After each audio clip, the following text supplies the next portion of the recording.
MonsterVerse की दुनिया का सबसे शक्तिशाली काइजू यानी गॉडजिला को कहा गया है, जो कैसे भी हालात में खुद को संभालते हुए हर जंग जीत जाता है। ये अपने ताकत को गलत कामों में ना इस्तेमाल करके दुनिया से बुरे मॉन्स्टर को मौत के घाट उतारता है। इसकी गर्जना मात्र से ही पूरा धरती कांप उठता है, इसलिए तो हम इसे किंग ऑफ द मॉन्स्टर्स के नाम से भी जानते हैं। लेकिन आज के इस वीडियो में हम गॉडजिला का सामना एक ऐसे दैत्य से करवाने जा रहे हैं जिसे मॉन्स्टरवर्स का तो नहीं पर मार्वल सिनेमैटिक यूनिवर्स का सबसे विनाशक जीव कहा गया है। तो आज के इस वीडियो में हम ये जानेंगे कि क्या गॉडजिला मार्वल यूनिवर्स के फायर डीमन यानी सर्टर को मौत की नींद सुला पाएगा या आग सा जलता नर्क का ये राक्षस गॉडजिला को हरा देगा। तो वीडियो में बिल्कुल अंत तक बने रहें।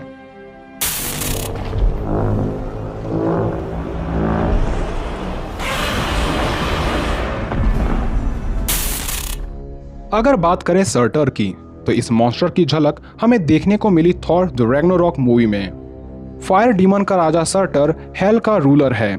इसके पावर एंड एबिलिटीज की बात करें तो इसके पास है अनंत सहन शक्ति, ट्वाइलाइट स्वॉर्ड, नर्क को बनाने की क्षमता और अमरत्व यानी इमॉर्टलिटी। सर्टर एक फायर डीमन होने के कारण ये किसी भी प्रकार के आग को अपने नियंत्रण में करके उस आग से तरह तरह के हथियारों को ये बना सकता है। इसके शक्ति का मुख्य स्रोत है एटर्नल फ्लेम यानी शाश्वत लौ। जब लोकी ने सर्टर के स्कल को एटर्नल फ्लेम में रखा तब ये अपने भयंकर और शक्तिशाली काया को प्राप्त किया। और मार्वल स्टूडियो की माने तो सर्टर की ऊंचाई 1000 फीट की है। सर्टर और गॉडजिला में एक कॉमन बात यह है कि जिस तरह गॉडजिला एटॉमिक एनर्जी से अपनी शक्ति प्राप्त कर सकता है, ठीक उसी तरह सर्टर किसी से भी ऊर्जा सोख कर एनर्जी ब्लास्ट उत्पन्न कर सकता है, जिसके प्रभाव के आगे बड़े बड़े शहर भी पल भर में आग में जलकर धूमिल हो सकते हैं। इस विशालकाय दानव के शरीर का तापमान ही इतना अधिक होता है जिसके चपेट से धरती का वातावरण तो नहीं बच पाएगा। यहाँ तक कि एक बार कमजोर अवस्था में सर्टर और थोर का मुकाबला होता है, तभी सर्टर ने गॉड ऑफ थंडर को काफी अच्छा खासा टक्कर दिया था। इसने विशालकाय हरे राक्षस यानी हल्क को भी किसी कीड़े की तरह दूर फेंक दिया था और सुपर पावर हेला को तो इसने मौत के घाट उतार दिया था। सर्टर इतना शक्तिशाली दैत्य है जिसके ऊपर हेला की शक्तिशाली तलवार का भी कोई असर नहीं हो रहा था। वहीं जब सर्टर ने अपने शक्तिशाली हथियार ट्वाइलाइट स्वॉर्ड से पूरे एसगार्ड को ही नष्ट कर दिया था। सर्टर का यह ट्वाइलाइट स्वॉर्ड अनंत अग्नि से बना एक ऐसा तलवार है जिसे वो अपनी इच्छा अनुसार छोटा या फिर बड़ा कर सकता है और एक जगह पर ही खड़े होकर ये किसी महाद्वीप या पूरे ग्रह को भी नष्ट कर सकता है। वहीं गॉडजिला की बात करें तो ये अपने सबसे पावरफुल फॉर्म में आग सा जलता राक्षस यानी बर्निंग गॉडजिला में तब्दील हो जाता है और इस फॉर्म में इससे मुकाबला करने की क्षमता किसी भी मॉन्स्टर के पास नहीं होती।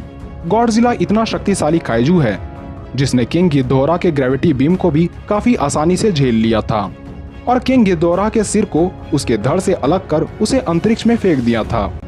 इसके अलावे गॉडजिला ने मेल म्यूटो, गीगैन, डेस्टोरोया और रोडेन जैसे काइजू को भी हार का स्वाद चखाया है। गॉडजिला धरती पर 25.5 करोड़ सालों से राज करता आ रहा है। ये रेडिएशन को अपने ऊर्जा के स्रोत की तरह सोख कर खुद को और भी शक्तिशाली बना सकता है।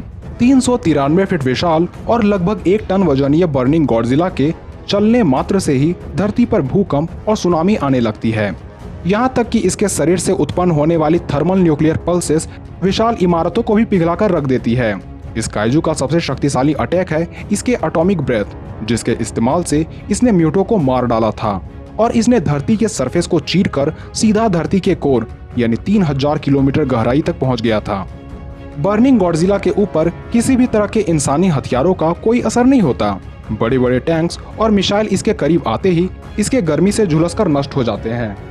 तो ऐसी कंडीशन में जब सर्टर और गॉडजिला के बीच मुकाबला होता तो बर्निंग गॉडजिला सर्टर पर लगातार अपने एटॉमिक ब्रेथ और न्यूक्लियर पल्सेस से हमला करेगा, क्योंकि हैंड टू हैंड कॉम्बैट करने के लिए सर्टर गॉडजिला के मुकाबले 2.5 गुना ज्यादा विशाल है। लेकिन गॉडजिला के लिए दुख की बात तो यह है कि यह जिस पर हमला कर रहा है वो खुद आग का बना दैत्य है। यहाँ तक कि सर्टर गॉडजिला के हमले को अपनी ताकत बना सकता है। इसके अलावे 1000 फीट ऊंचा सर्टर अपने आकार को भी गॉडजिला के लिए किसी हथियार की तरह इस्तेमाल कर सकता है। मगर गॉडजिला में एक खूबी होती है जो इसे कई मॉन्स्टर से अलग बनाती है। वो खूबी है हार नहीं मानना।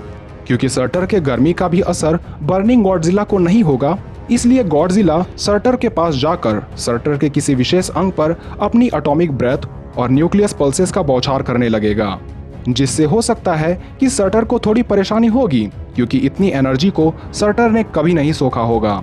लेकिन एक समय में आकर गॉडजिला काफी ठंडा हो जाएगा और गॉडजिला काफी कमजोर पड़ने लगेगा।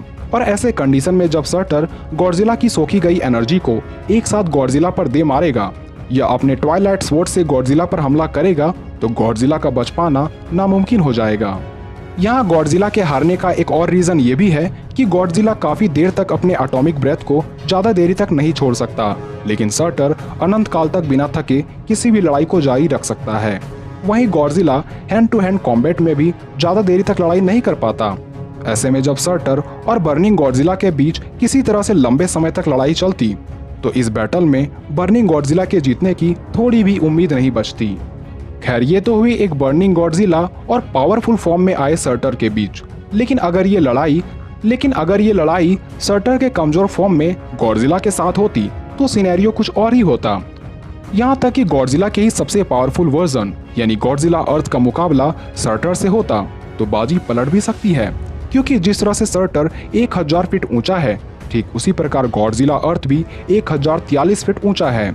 गॉडजिला अर्थ अपने इच्छा अनुसार धरती को तब्दील कर सकता है और ऐसी कई खूबियां गॉडजिला अर्थ के पास मौजूद है, जिससे हो सकता है कि यह सर्टर को भी आसानी से हरा दे। खैर, आप इस पर अगर एक वीडियो देखना चाहते हो तो हमें कमेंट में लिखना ना भूलें।